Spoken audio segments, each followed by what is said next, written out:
You can learn something from everything you do, even if it's only not to do it again. And unfortunately, I've learned quite a few things that way.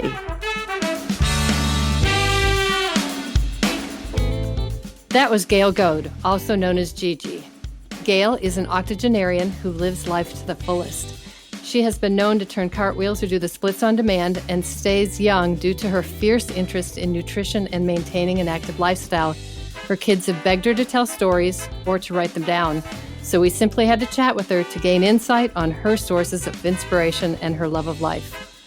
Get ready for an adventure as you meet Gigi, grandmother of 11, a great-grandmother to 4, who continues to challenge herself to do more, try more. She's continually striving to reach new heights and seems to be motivating a number of other folks to do the same. I'm Sally Hussey, the CEO of 50 Forward, and we elected to launch this podcast because we know older adults have such inspiring stories and wisdom worth sharing. We have now all learned that social connections are critical to our well-being. This podcast is made possible by 50 Forward, the leading resource for adults 50 plus in Middle Tennessee who seek to live longer, more fulfilling lives. You're listening to Squeeze the Day, where we talk to extraordinary people over the age of 50 who are living their best life now. Their stories of a well-lived life are both inspiring and encouraging to all of us as we seek to navigate a meaningful and purpose-driven second chapter in our life. I'm Susan Sizemore, Communications Director for 50 Forward. So let's get started.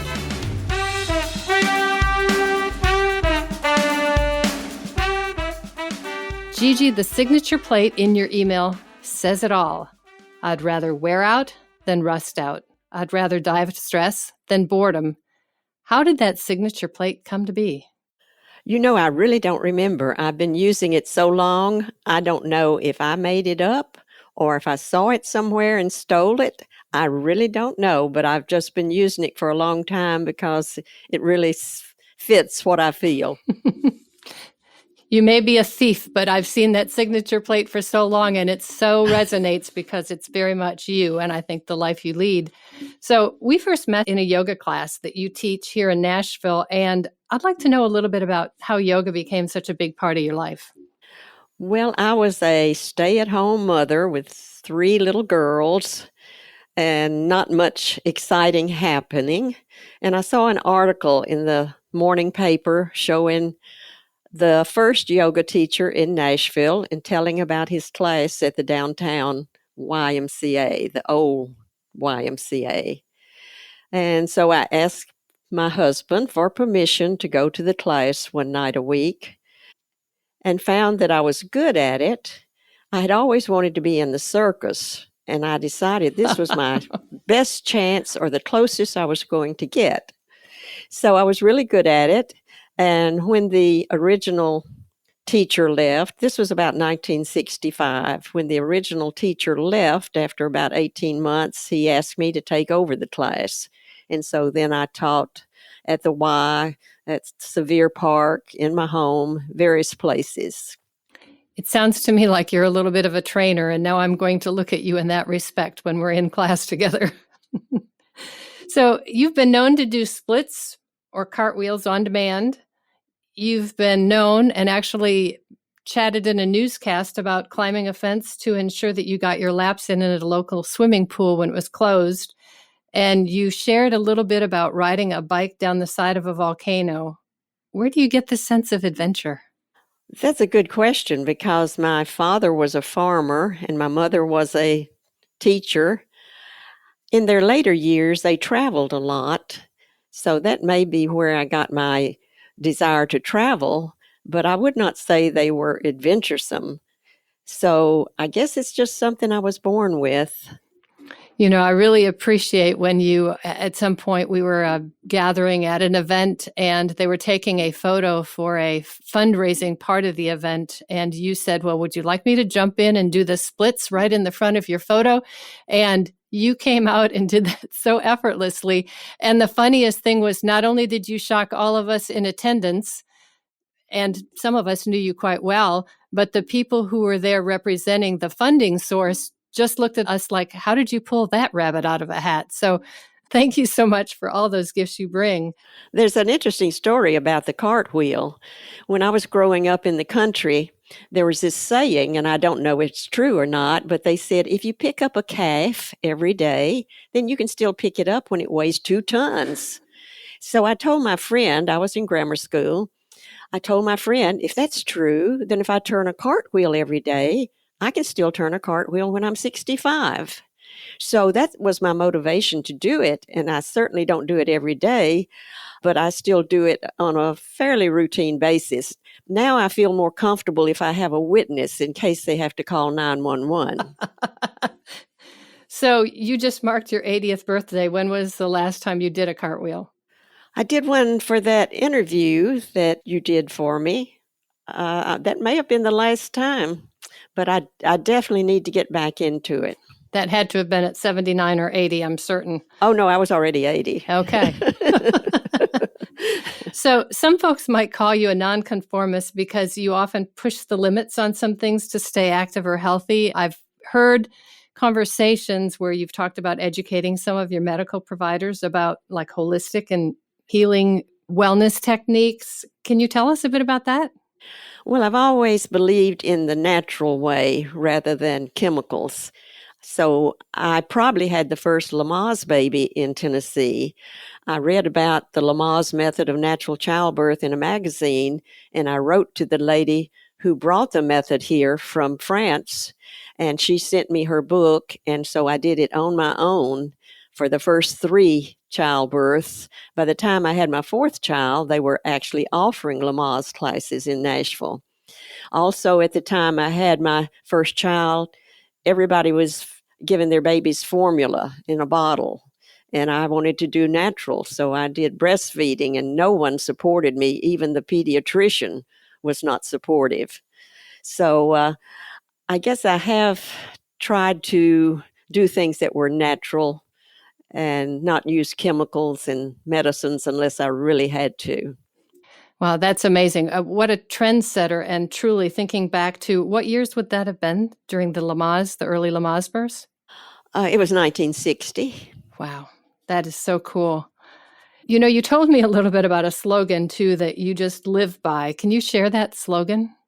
You can learn something from everything you do, even if it's only not to do it again. And unfortunately, I've learned quite a few things that way. Some of the things that I would not want to do again is jump out of a plane, scuba dive with very little instruction, that bike ride down the volcano, probably lots of other things that I won't mention. But those are 3 such examples that a lot of people half your age would not be tempted to do just out of fear. So kudos to you. That's really amazing. I'm a Facebook friend of yours also, and I've noticed that you have a huge galley of friends who seem to be inspired by you. Many of them, I'm guessing, are probably much younger. How does that make you feel? Well, they almost have to be younger because unfortunately, people my age don't want to do the things I want to do, like play badminton, pickleball, ride my bike, dancing. Very few friends my age are going to be doing what I want to do. So I have to find younger friends. You know, that's so interesting that you brought up badminton right there, too, because in scheduling this interview, we had a kind of a hard time getting our schedules to mesh. And one of the reasons was because you have a standing appointment during which you play badminton every week. So tell us a bit about your love for that sport. Well, I guess I've been doing that about 8 years. I met a man at a dance class, and he was telling me about badminton. And I said, "Oh, that's a wimpy sport." And he said, "Well, come with me sometime and see."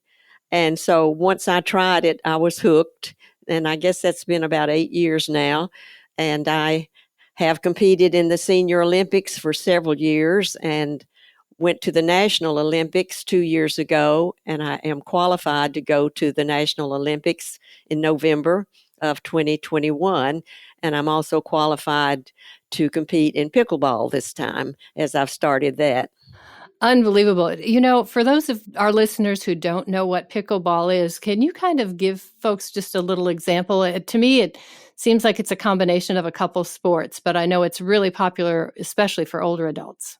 Absolutely. It's one of the most popular sports there is right now, especially for older adults. And it's kind of a combination of tennis, badminton, and ping pong or table tennis.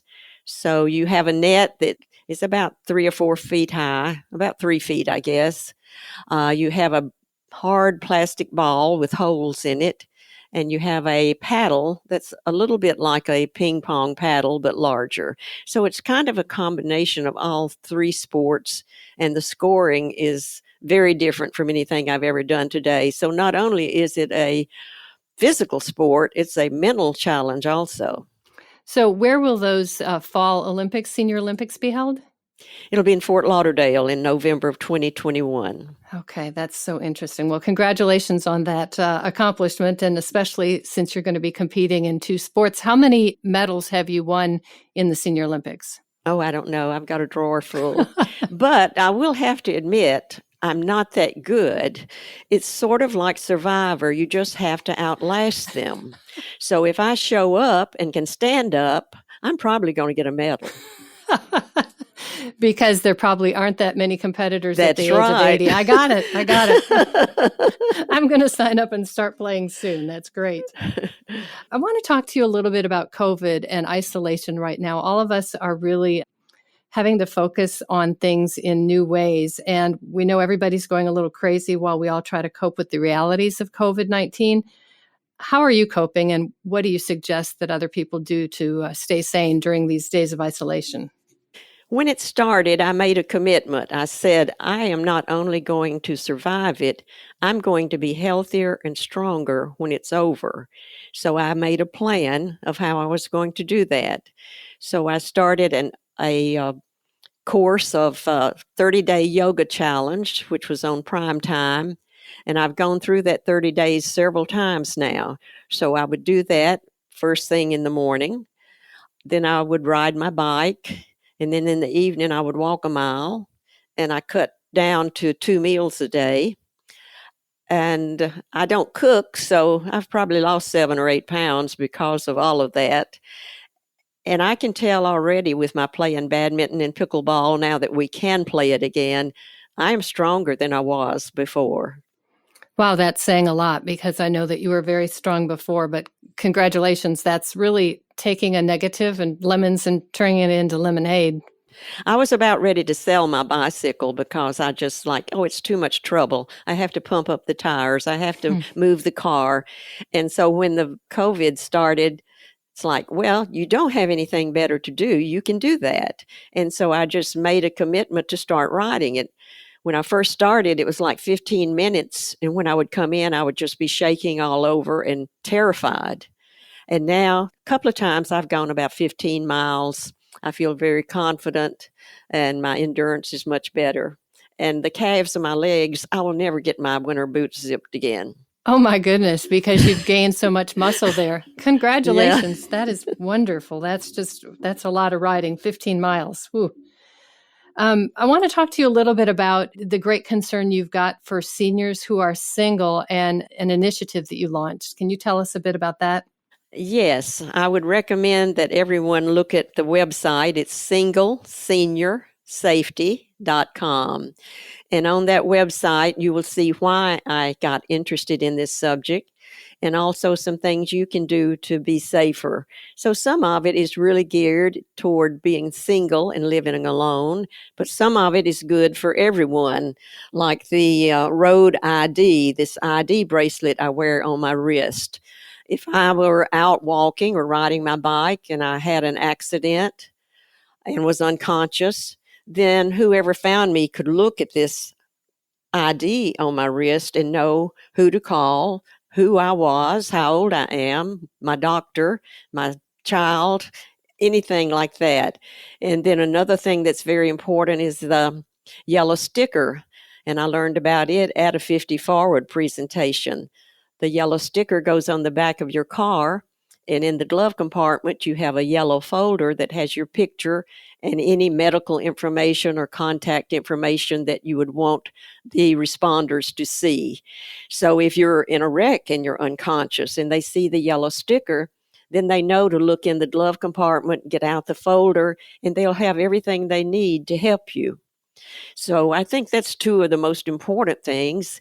And then another one that's been very helpful to me is the Snug Safety. It's SNUG, like your snug is a bug. Snug Safety. It's a free app. And so every morning when it comes up on my phone, I just tap on it. And if I don't tap on it, then it will remind me, it will text me and say, you haven't checked in. Are you okay? If I still don't check in, it will text my children and say, your mother has not checked in. Check and see if she's okay. So I think that is a great free service. My goodness, I didn't know about Snug Safety, but you had mentioned at one point something about hitting when your feet hit the ground every morning, you texted your children so that at least they knew that you were out of bed and doing okay. And I remember thinking at the time that everybody should be doing that with a family member, especially if they live alone. So thank you for sharing that. And also the app. I think that that's something that we should all, be cognizant of to share with others. And the yellow sticker program, I believe was launched by the Tennessee Department of Transportation. Yes. And I'm not sure what there is nationwide, but I'm betting other state departments are offering something like that as well. But I know in numerous instances, I've heard medical responders talk about how that's helped them locate family members when a person was in an accident and couldn't be responsive. And I have done presentations on this, and I have probably given out at least 300 of those yellow sticker folders. You're like such a goodwill ambassador on so many different levels. I find this so motivating, and thanks for doing all that. I think that's so wonderful. And what motivated me to do that was a traumatic event, which was a neighbor across the street that I helped to rescue because no one had seen her for a few days. And so we called the emergency people and they came, and she had had a stroke and been lying in the floor for about 3 days. And I said, I don't ever want that to happen to me. So that's when I started thinking about ways to stay safe. That also makes me think about this time of COVID isolation or really any time, especially if there are older adults or people who live by themselves in your neighborhood. We should all be doing that periodically, just checking on them, because if you don't see somebody go to their mailbox or you don't see a sign of lights coming on and off, it's important to check on them, because there are oftentimes some really tragic stories because people have not been checked on. So absolutely, especially in a senior community like I am in. We had people living there that are 100, 101, and you just never know. So it's a good idea to check. Mm-hmm. Great reminder. So I'm asking the following question of all of our guests, and it's been very interesting to me to kind of gain some insight from people about their upbringing from this question. So what's the one piece of advice your parents or an older adult might have shared with you that at the time you thought was really silly, but now that phrase rings true in your everyday life? Well, a funny one I've been thinking about, when my mother was in the nursing home and I was checking on her every day, every time I left, she would say, behave yourself. Now, she was in her 80s, so I was in my 60s, and I'm wondering, what does she think I'm going to do? She didn't know what a vibrant, active 80-year-old you'd be, and I hope you're remembering those words every day now when you walk out the door. I try. And then my grandmother, that kept me a lot because my mother was a school teacher, and I stayed with my grandmother a lot, who ran the country store. And she was a great influence on me because she had such a good heart. And I would go with her when we went to take clothing to a family that did not have much, or take food to another family. I can remember visiting a little shack that had newspapers on the inside of the wall for insulation. So there were a lot of poor families in our neighborhood, and she was always trying to do something for them. She was 14 when she married and had my mother at 15, so Wow. She could not have had more than an 8th grade education, if that. But she was a wonderful person and a great influence on me. What a great way to look back at how different generations have lived, but what they've contributed to our present day. That's a beautiful story, and I can't believe how young she was. Yeah. What is it that you do to squeeze the day? I have a plan. If I were just to wake up and not have something that I was planning to do, I would have a tendency to get depressed, I think. So I usually have a plan, and I have a little journal that I write down my plan in so that I don't forget anything. And it usually involves 2 or 3 physical activities: reading, watching movies, playing Rummy Cube online, playing Words with Friends. And because of the pandemic, I couldn't do some of that, at least in person, but I came up with an idea to play Rummy Cube in person. Down behind the pool, there was a picnic table 6 feet long. So I asked a friend, would you be comfortable coming and sitting at one end and me at the other? And Rummy Cube is a little bit like dominoes. So we had to, you play and then I play. So I devised a way to put a piece of cardboard on the table.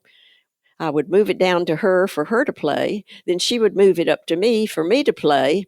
And then if we saw the other person touch her face or sneeze or anything, say, we each had our sanitizer, use your sanitizer. So we were very careful to do that at the beginning before we touched the towels and at the end of the game when we were through. So I found a way that I could have the social contact and do something in person.